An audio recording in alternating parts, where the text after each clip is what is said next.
So next we're going to talk about absolute and conditional convergence. So absolute convergence is what happens when you take the absolute value of each term in your series and then sum it. And if that new form of the series converges, then you would say that the series converges absolutely. So the first theorem says that if the sum of the absolute values converges, then the sum of the regular guys also converges, and that kind of leads us into the definition for absolute and conditionally convergent. So if they both converge, that's absolutely convergent. If it only converges when you take the signed version without the absolute values, that's called conditionally convergent. So we'll do a couple of examples here.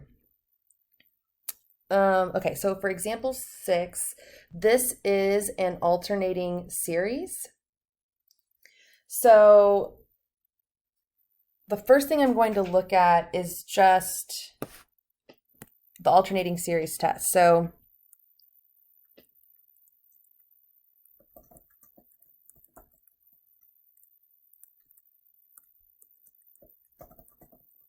we're applying the alternating series test. And we have the form correct, so the form is good, and we have that a sub n is n factorial over 2 to the n. But the issue here is that this limit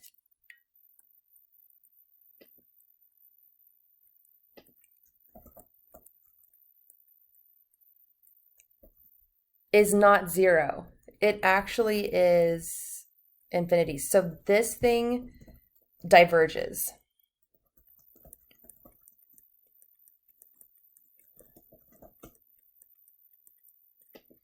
So you can only say there's no like absolutely divergent. Like it just diverges, period. So once you get to that point, you're like, okay, next, I'm done. So we're there. Yay, we're done. We're going on to part B. So A diverged, so we just abandoned it. B, we're going to look at the same thing. So this is also an alternating series. So we're going to apply the alternating series test here.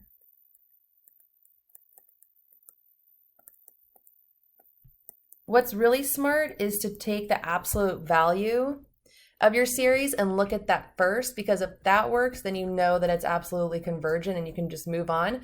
But I do want to practice the alternating series test a couple more times, so I'm going to do this. Okay, so we have the form, and we have a sub n equals 1 over root n, so we're good there. We also have the limit as n goes to infinity of 1 over the square root of n is 0. So we're good there. And then we also have that a sub n plus 1, which is 1 over root n plus 1, is less than 1 over root n. So that's definitely true. So we have a decreasing sequence of an, so we're good there, and we're going to conclude that this converges. So we showed that without taking the absolute value, it converges by the alternating series test. And now what I'm going to do is I'm going to look at now the sum of the absolute value.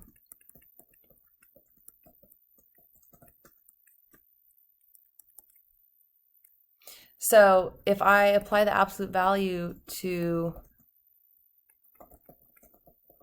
negative 1 to the n, that just goes away. It just becomes 1 over the square root of n. And so we actually know that this is a p-series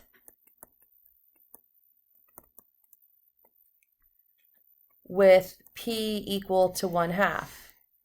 And whenever the p-value is less than or equal to 1, this will diverge.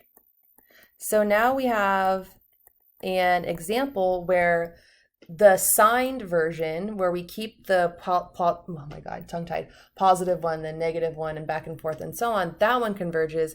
but the absolute value diverges. So we're going to say, or we're going to conclude that the series -1 to the n over the square root of n is conditionally convergent.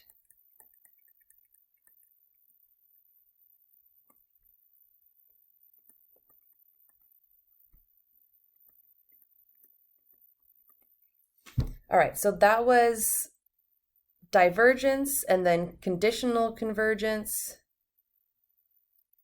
And okay, so we'll have one other example where we kind of talk about two different series, and then after that we have one more short topic and that's it. So for this one here in example 7, part A, this actually isn't an alternating series, right? Because look, it goes negative, negative, positive, positive, negative, negative, positive, positive. So because it's plus, plus, minus, minus, versus say if you had plus, minus, or minus, plus, minus, plus, these two would be alternating series. This one is not alternating. So since it's not alternating, it doesn't make sense and it's not appropriate to apply the alternating series test.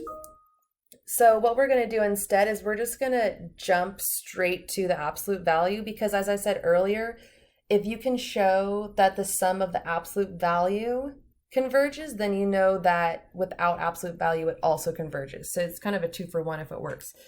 So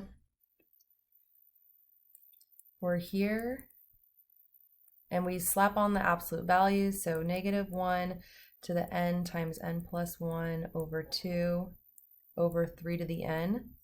So this becomes the series n equals 1 to infinity of just 1 over 3 to the n. And I can rewrite that in terms of a geometric series a bit clearer by stating it's 1/3 to the n. So this is a known convergent series for a geometric series where r is a third. So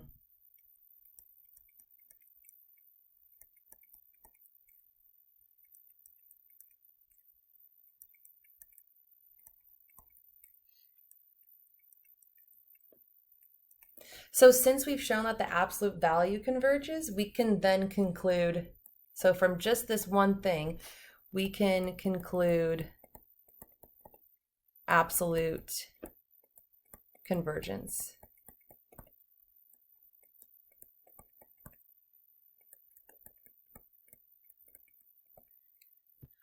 In this example here, we could definitely start off with the same thing. So taking the absolute value,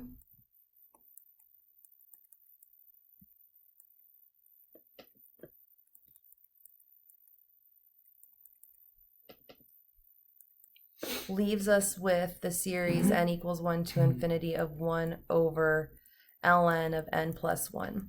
And I'm going to do a direct comparison to harmonic series. So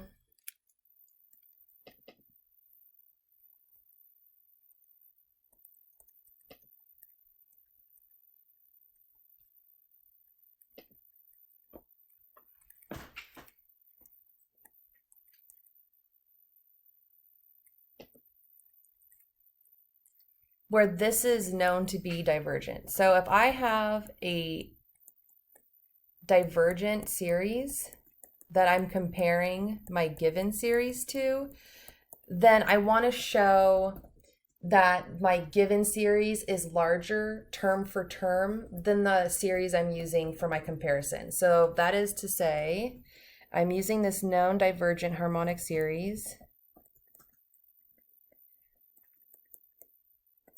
and I want to show that 1 over n, which are the terms from the known harmonic series, the known divergent harmonic series, and I want to show that those are each smaller than 1 over the natural log of n plus 1. And I need to show this either for all n or for sufficiently large n, and we'll kind of figure out what it'll be. So I'm going to flip the fractions and the inequality. Then I'm going to take e greater than just n plus 1. So we're here. You can show this really easily by just showing an initial value and taking the derivative of the function e to the n minus 1. But this is actually true for all n greater than or equal to 1. So now that I have that, I can go ahead and conclude that the series 1 over natural log of n plus 1, this also diverges. But what we don't know is whether or not the alternating form of it converges or diverges. And once we know that, we'll say whether or not it's conditional. So let's give it a roll. What would happen if we just looked at the alternating form of it? The obvious course of action would be to look using the alternating series test, because that one's actually kind of the easiest to get through all the requirements. So it's in the correct form, meaning it is an alternating series, and we also have that a sub n equals 1 over ln of n plus 1, and so this is going to be positive for all n greater than or equal to 2. So that's fine. And then what we can do is we can take the limit, as we always do, as n goes to infinity, of 1 over the natural log of n plus 1. And since n plus 1 is an increasing function, or the natural log is an increasing function, this limit is 0, which is also good.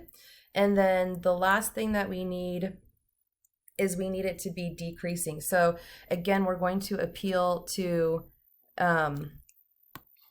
the increasing property of the natural log function. So we'll have 1 over the natural log of n plus 2 is less than 1 over the natural log of n plus 1, and that's true as well. So from the alternating series test, this converges.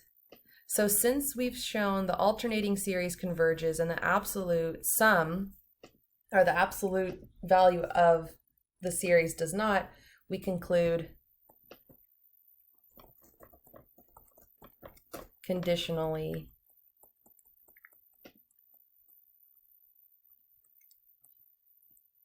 convergent.